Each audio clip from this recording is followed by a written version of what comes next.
"You filth! This will is a fake!" the little beggar girl shouted as the lawyer read the papers of a young man's deceased billionaire father. Then she reveals an old envelope, and what's inside changes everything. Watch until the end. Comment, giving a score from 0 to 10 for my story. Your opinion is very important, and subscribe to my channel to support my work. I'm counting on your help. The shout sliced through the stifling afternoon air like a blade, echoing through the cobblestone streets of the historic town at precisely 3 in the afternoon. The 52-year-old businessman nearly dropped his coffee cup as he stepped away from the window of his luxury apartment. It was always at the same time, always with the same desperate intensity.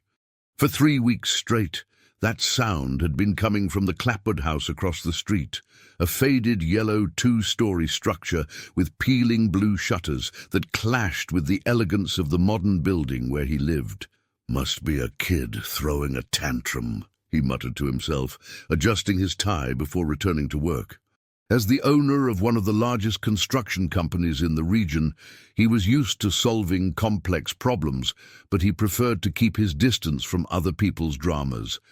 Especially after 5 years living alone, since he lost his wife on a rainy night, he preferred not to remember.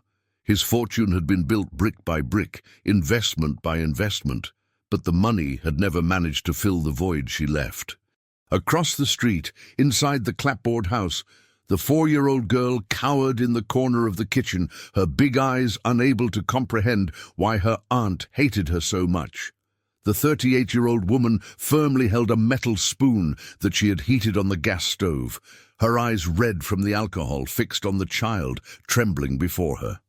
"You're a plague on this house," the aunt hissed, her voice slurred from the booze she had been consuming since noon at the local bar. "Because of you, my sister is gone. Because of you, I lost everything." The spoon came down hard on the girl's small arm, leaving a red mark that would join the other scars that dotted her thin arms. The child bit her lip to avoid screaming louder. She had learned that screaming only enraged her Aunt more, who had worked at City Hall until she was fired for constant absences caused by her addiction. The girl closed her eyes and tried to remember her mother's soft voice, singing that song before she went to sleep.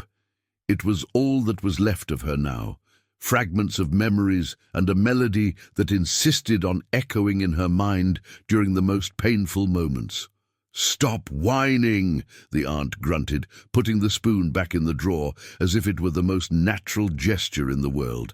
"Go to your room, and I don't want to see you until tomorrow. And if you dirty the walls again with that filthy charcoal, you'll see what real punishment is." The girl ran to the small room at the back of the house, a stuffy space with an old bed and a crucifix on the wall. There, she curled up in the thin sheet and began to hum her mother's song softly, the only thing that still comforted her. She didn't know that, across the street, someone had finally paid attention to that melody. The businessman stopped reviewing the contracts when he heard the faint but distinct sound. He knew that song.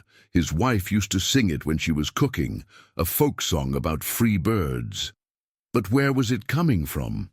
He approached the window again, his eyes scanning the facade of the clapboard house. One of the back windows was ajar, and from there came that childlike voice, trembling but persistent. For the first time in 3 weeks, he felt something other than simple annoyance.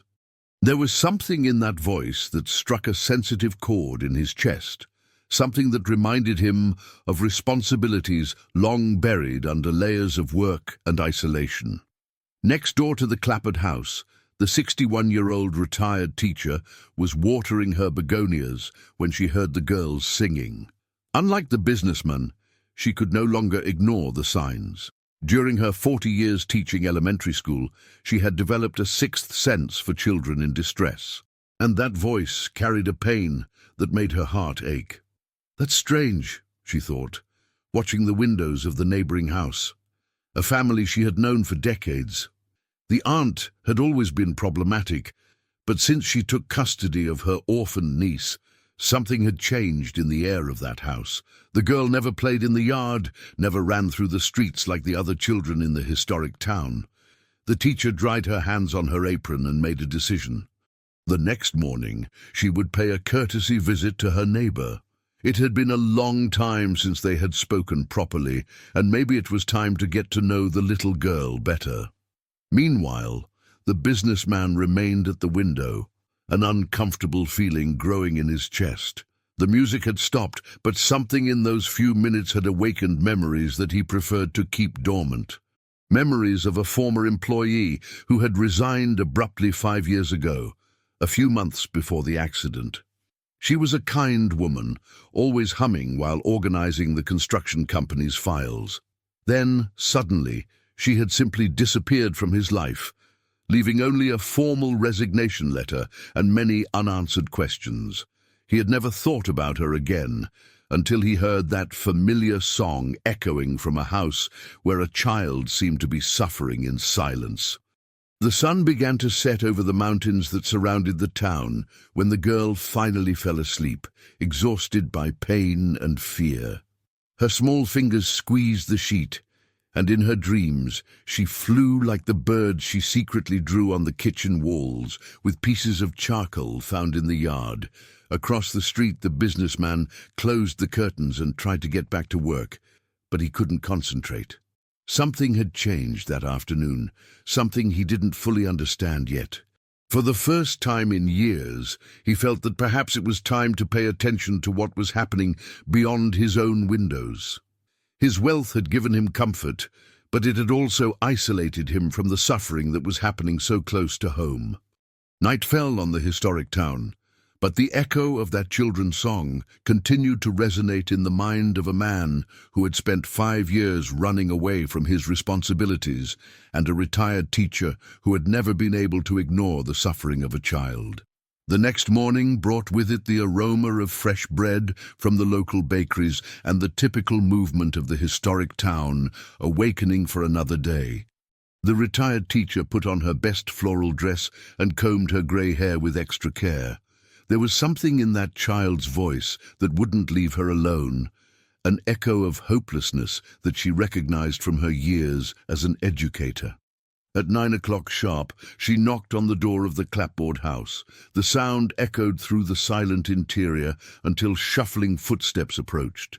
The aunt opened the door with a puffy face and red eyes, clearly suffering the effects of the previous night's drinking. "Good morning," said the teacher with her gentlest smile.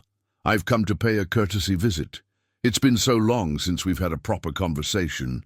The aunt hesitated, running her hand through her disheveled hair. "Oh, Mrs.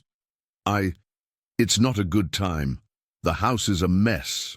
"Nonsense, dear. We've been neighbors for so long." The teacher took a step forward, forcing the aunt to step back. "And I would really like to meet your niece. I heard she's an adorable little girl." The aunt's face hardened for a moment before forcing a weak smile. "The girl is sick. High fever. Better not get close."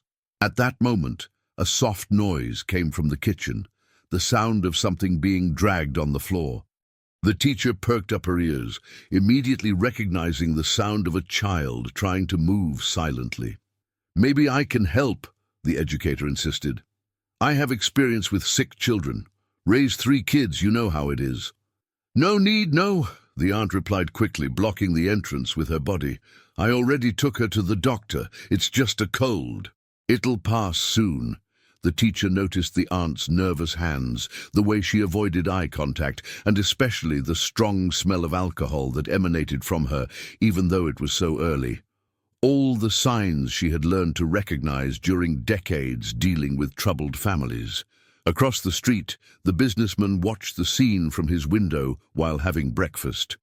He had woken up earlier than usual, disturbed by confused dreams where the voice of a child mixed with memories of the former employee. When he saw the teacher at the door of the clapboard house, a strange curiosity washed over him. The teacher finally said goodbye to the aunt, but not without casting an inquisitive look into the interior of the house. There was something deeply wrong there, and her experience told her that a child was suffering. As she walked back to her house, she decided that she needed to find a way to verify her suspicions. Inside the clapboard house, the aunt slammed the door shut and went to the kitchen, where she found the girl crouching behind the table, trying to hide. The child had tried to reach a glass of water from the sink, but her height didn't allow it, and she had knocked over a chair in the process. "Didn't I tell you to stay in your room?" the aunt growled, her irritation intensified by the hangover and the unexpected visit. "I was thirsty, aunt," the girl murmured, her big eyes fixed on the floor. "Thirsty?" The aunt laughed bitterly. "You want water? Then go get it in the yard. And since you like to make so much noise, you can stay out there until I decide you can come in." The girl went out to the small backyard, a space surrounded by high walls and dominated by a single mango tree. There, she sat on the ground and began to draw with a piece of charcoal she had found near the gas stove. They were always birds, small, large, some flying, others perched on imaginary branches. Each stroke represented her dream of freedom, of flying away from that house where pain was her only constant companion. The hours passed slowly. The aunt had locked the back door, leaving the girl in the yard under the hot midday sun. The child began to feel dizzy, but she knew that knocking on the door would only result in more punishment. So she began to sing her mother's song softly, the melody being her only source of comfort. It was this melody that reached the businessman's ears again. This time he couldn't ignore it. There was something too familiar in that voice, in that specific song. He took his cell phone and, almost without thinking, began to record. He didn't know exactly why, but an instinct told him that he might need that evidence. While recording, fragments of memories began to fit together in his mind. The employee hummed that same song while she worked. She, who had been an exemplary employee until she disappeared abruptly. She, who always spoke fondly about her little daughter. A girl named... "My God," the businessman murmured, his cell phone trembling in his hands. The employee's daughter had the same name as the child he suspected was suffering in the house across the street. The realization hit him like a punch in the stomach. The child who was suffering in the house across the street was the daughter of his former employee, the kind woman who had worked for him for 3 years before simply disappearing. How hadn't he made this connection before? The businessman put away his cell phone and began to walk back and forth in his apartment. He vaguely remembered the employee mentioning family problems, a sister she didn't get along with, financial difficulties. But he was so absorbed in his own problems at the time, the growing conflicts with his wife, the problems in the company, that he hadn't paid due attention. Now, 5 years later, the employee's daughter was across the street, and from the sounds coming from that house, she wasn't in a good situation. The guilt he carried for the loss of his wife multiplied, now including regret for not having helped the employee when she clearly needed it. At 3 in the afternoon, punctually, the screams started again. This time the businessman didn't step away from the window. He watched with growing horror as through the kitchen window of the clapboard house he saw a female silhouette moving aggressively. He grabbed his cell phone again and started recording, this time with more determination. What he saw through the cell phone screen made him nauseous. The aunt was holding something in her hands. It seemed to be a kitchen utensil, and gesturing violently towards a small figure he could barely distinguish. The girl's screams echoed through the afternoon, and this time the businessman couldn't pretend they were just childish tantrums. When silence returned, he remained at the window for a few more minutes, his heart pounding in his chest. He had just witnessed something that would change everything. The question now was, what would he do with this information? His fortune, accumulated through years of hard work and smart investments, including holdings in stocks and funds that generated substantial dividends, had never been used for something as important as this. He had the capital necessary to act, but he needed the courage to do so. That night, the girl slept on the floor of the yard, where the aunt had left her as punishment for making too much noise during the afternoon. The child curled up in her own t-shirt and looked at the stars through the branches of the mango tree. In her 4-year-old mind, she made a silent wish to her mother, wherever she was, that someone, anyone, would take her away from that place of pain. Across the street, the businessman couldn't sleep, tormented by the certainty that he needed to act, but paralyzed by the same emotional inertia that had consumed him since his wife's departure. For the first time in 5 years, his wealth and social standing seemed to have a greater purpose than simply accumulating more wealth. 3 days had passed since the businessman discovered the identity of the child, and guilt consumed him like a slow fire. During these days, he had systematically documented the episodes of violence, always at 3 in the afternoon, always with the same methodical brutality.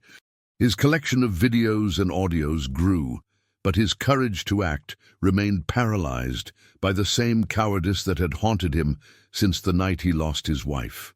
On that Thursday morning, the retired teacher made a decision that would change the course of everything. She had spent the night awake, tormented by the certainty that a child was suffering a few feet from her house. Her 4 decades as an educator had taught her to recognize the signs, and they were all present in the clapboard house next door. She decided to approach the situation differently. Instead of attempting another direct visit to the aunt, she opted for a more subtle strategy. At 7 in the morning, she positioned herself in the side yard of her house, the location from which she had the best view of the backyard of the clapboard house. What she saw horrified her. The girl was sitting under the mango tree, completely alone, wearing only a torn t-shirt and underwear. Her small arms were marked by obvious burns, some still red and inflamed. The child was drawing in the dirt with a piece of charcoal, creating shapes that the teacher recognized as birds. "Good heavens," the educator whispered, her hands trembling as she held onto the fence that separated the yards. It was worse than she imagined, much worse. The girl looked up and saw the lady watching her.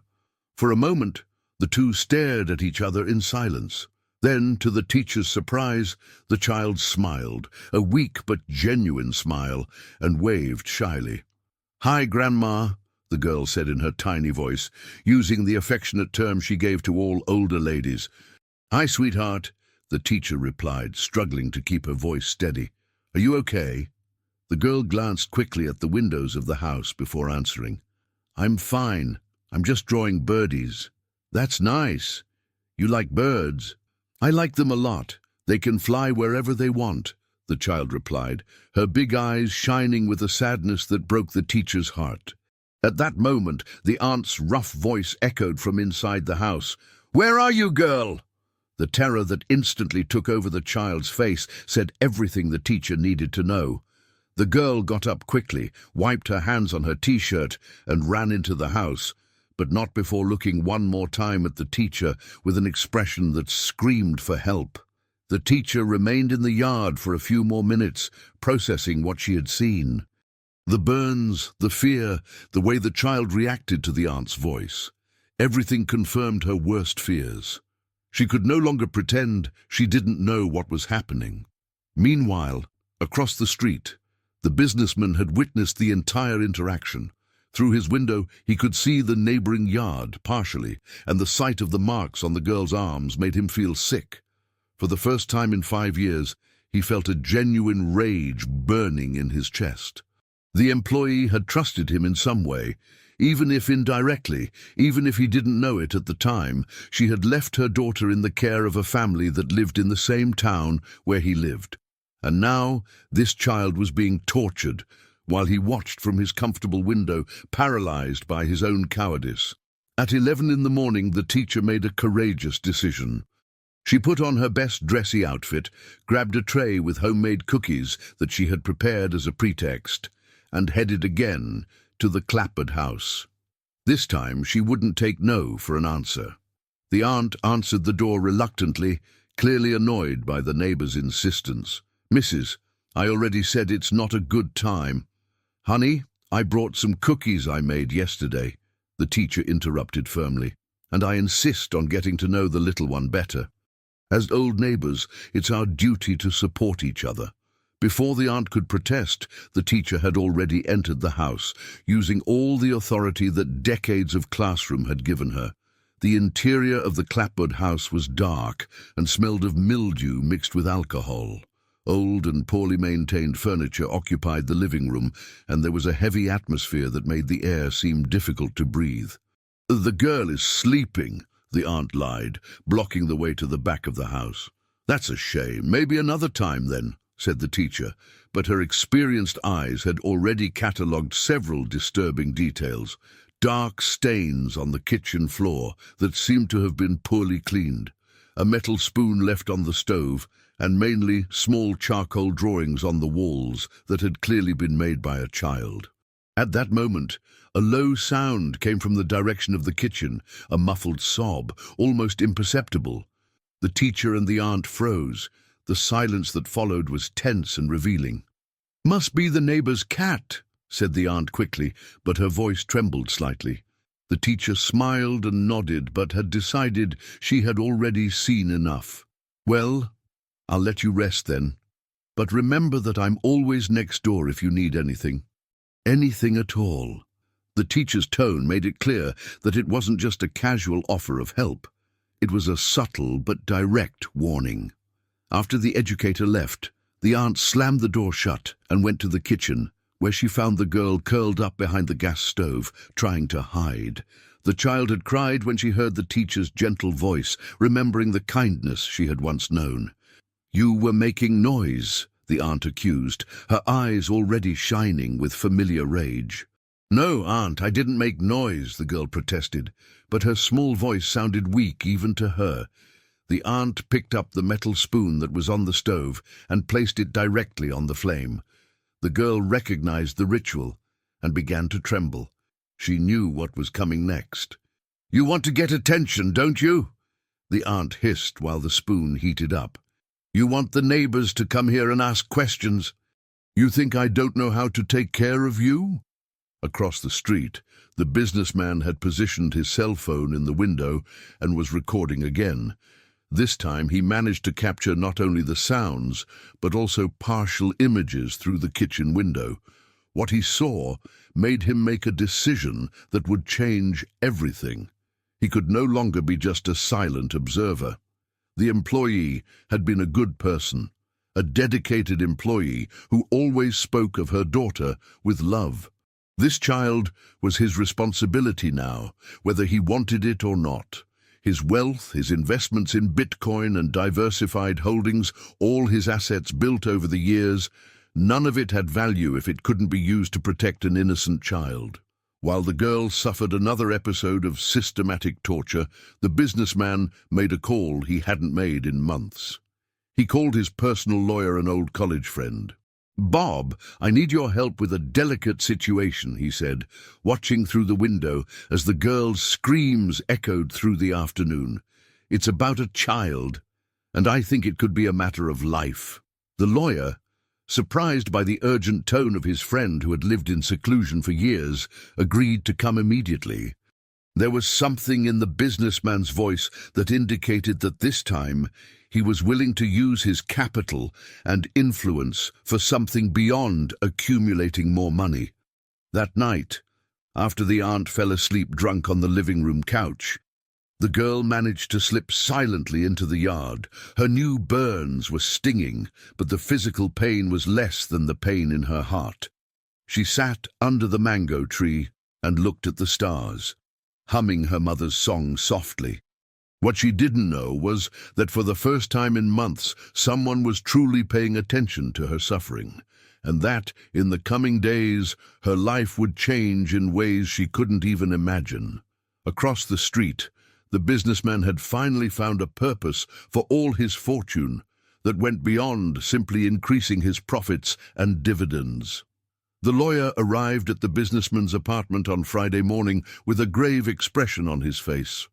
The two men had been colleagues at the university for nearly 3 decades, and the lawyer knew well the emotional isolation that his friend had built after the loss of his wife. Therefore, the urgent phone call the night before had surprised him so much. "I need you to tell me exactly what's going on," the lawyer said, sitting in the spacious living room of the apartment. "You talked about a child in danger, but I need details." The businessman poured coffee and positioned himself near the window, the location that had become his obsession in recent days. "The girl who lives in the house across the street is the daughter of a former employee of mine. She's being mistreated by the aunt who takes care of her." "Mistreated how?" asked the lawyer, taking a notepad from his briefcase. "Burns, daily screams, neglect." The businessman paused, struggling with the words. "I have recordings, evidence of what's happening." The lawyer was silent for a moment, processing the information. "This is very serious. If you have evidence of child abuse, you need to contact Child Protective Services immediately." "I know," replied the businessman, running his hands over his face. "But there's something else. The employee worked for me for 3 years. She left abruptly in 2019, a few months before the accident.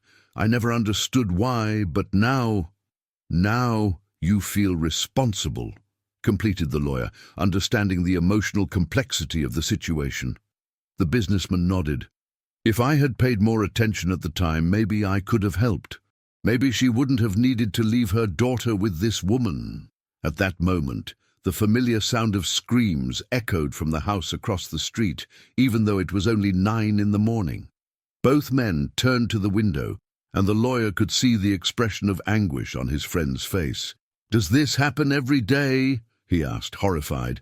"At 3 in the afternoon, religiously, but sometimes also at other times," replied the businessman, picking up his cell phone. "Want to see the recordings?" The lawyer watched the videos in growing silence, his face paling with each scene. As a specialist in family law, he had seen many cases of child abuse, but something in the systematization of that violence disturbed him deeply. "We can't wait any longer. I need you to give me all these recordings right now. I'm going to contact Child Protective Services and the district attorney's office. This child needs to be removed from that house immediately." While the two men planned the intervention, across the street, the girl lived another day of terror. The aunt had woken up with a particularly severe hangover and discovered that there was no more alcohol in the house. Her irritation multiplied when she found new drawings of birds that the girl had made on the kitchen wall during the night. "How many times do I have to tell you not to dirty the walls?" the aunt shouted, holding the girl by the arm hard enough to leave marks. "You're a plague, a curse on this house." The girl tried to explain herself, to say that she had dreamed of her mother and that the drawings made her feel less alone, but the words were lost in sobs. At 4 years old, she still didn't fully understand why her aunt hated her so much, why each day brought new pain. "You're going to be locked in your room until I decide what to do with you," continued the aunt, pushing the child down the hall. "And if I hear even a peep, you'll experience a punishment you've never experienced before." The room where the girl was locked was small and stuffy, with only a high window that she couldn't reach. There, she curled up in the corner and began to sing her mother's song softly, the melody being her only source of comfort in a world that seemed to have forgotten she existed. It was this song that the retired teacher heard when she passed by the neighboring house on her way to the grocery store. The educator had spent the entire night thinking about the conversation with the girl in the yard, the marks she had seen on the child's arms, the atmosphere of fear that permeated that house. The teacher stopped in front of the gate and listened. The girl's voice was weak but laden with a sadness that made the teacher's heart break. At that moment, she made a decision that would change everything. Instead of going to the grocery store, the teacher headed directly to downtown, where the small office of Child Protective Services was located. She knew the caseworker well, a former student of hers who had dedicated herself to the protection of vulnerable children. "I need to talk to you about a very serious situation," said the teacher, entering the office without ceremony. The caseworker looked up from the papers she was analyzing. "Mrs., it's good to see you. What brings you here today?" A child in danger, my neighbor. I'm sure she's being mistreated. The caseworker straightened up in her chair, her expression becoming immediately serious. During her 5 years as a caseworker, she had learned to recognize when a complaint was serious, and the teacher wasn't the type of person who would make frivolous accusations. "Tell me everything," said the caseworker, grabbing a complaint form. While the teacher reported her observations across town, the lawyer was in a similar meeting at the district attorney's office. The prosecutor listened attentively while the lawyer presented the evidence collected by the businessman. "It's compelling evidence," said the prosecutor, examining the videos. "I'm going to order an immediate investigation and request the removal of the child from the family environment." "How long will that take?" asked the lawyer, worried. "With this evidence, we can act today," replied the prosecutor. "I'm going to contact Child Protective Services now." That's how, by a coincidence that would change the girl's destiny, 2 simultaneous complaints arrived at Child Protective Services on the same morning. The caseworker was finishing writing down the teacher's account when her phone rang. "Child Protective Services, good afternoon. This is the prosecutor. I need you to make an urgent intervention at a house on Main Street. We have evidence of serious child abuse." The caseworker paused, her pen suspended over the paper. "Is it by any chance the yellow clapboard house?" "Exactly. How did you know?"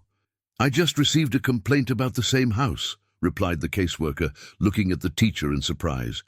"2 independent sources. That confirms the seriousness of the situation. At 2 in the afternoon, a coordinated operation was being set up. The caseworker, accompanied by 2 social workers and a court officer, was heading to the Clapboard house. The teacher had offered to accompany the team, using her experience with traumatized children. The businessman watched everything from his window, his heart pounding in his chest. Finally, after days of paralysis, he had managed to act. The lawyer was by his side, both witnessing the moment that would change the girl's life forever. "You did the right thing," said the lawyer, putting his hand on his friend's shoulder.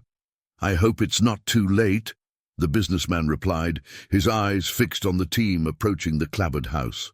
In the house, the aunt had gone out to buy alcohol at the local bar, leaving the girl locked in the stuffy room. The child continued to sing softly, unaware that her life was about to change radically.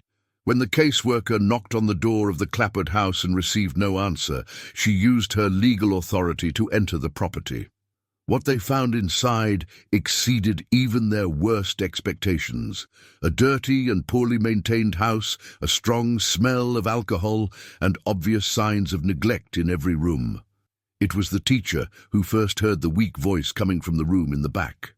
"Someone's here," she said, guiding the team through the hallway.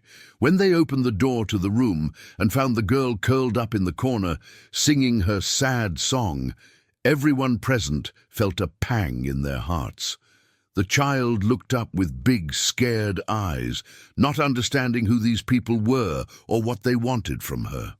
"Hi, sweetheart," said the caseworker, crouching down to be at the child's height. "My name is Anne. We're here to help you." The girl looked at the teacher, recognizing the kind lady who had talked to her in the yard. A glimmer of hope shone in her eyes, but it was quickly replaced by fear. "Aunt's gonna be mad," she whispered. "You don't have to worry about that now," said the teacher, reaching out to the girl. "We're going to get out of here, okay?" 6 months later, on a sunny spring morning, the girl was running through the garden of a cozy house on the outskirts of town, laughing as she chased colorful butterflies. Her arms, once marked by scars, now showed only the small scrapes normal for a child who could finally play freely.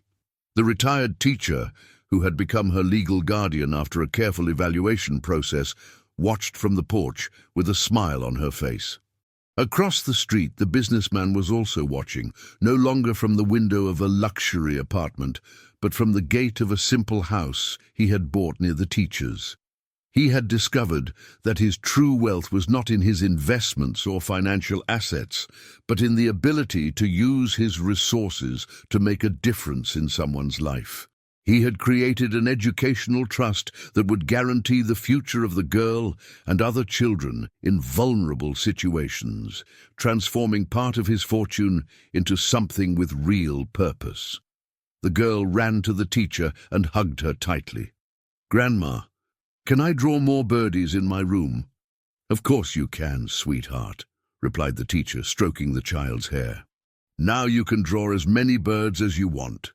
That afternoon, while the girl was drawing in her own room, a colorful space full of toys, she hummed her mother's song for the first time, without sadness. Finally, like the birds she loved to draw so much, she had found her freedom. If you enjoyed this video, please subscribe to my channel. I promise to bring you videos every day that will make your life happier. Comment on what you thought of my story, giving it a score from 0 to 10. And thank you very much.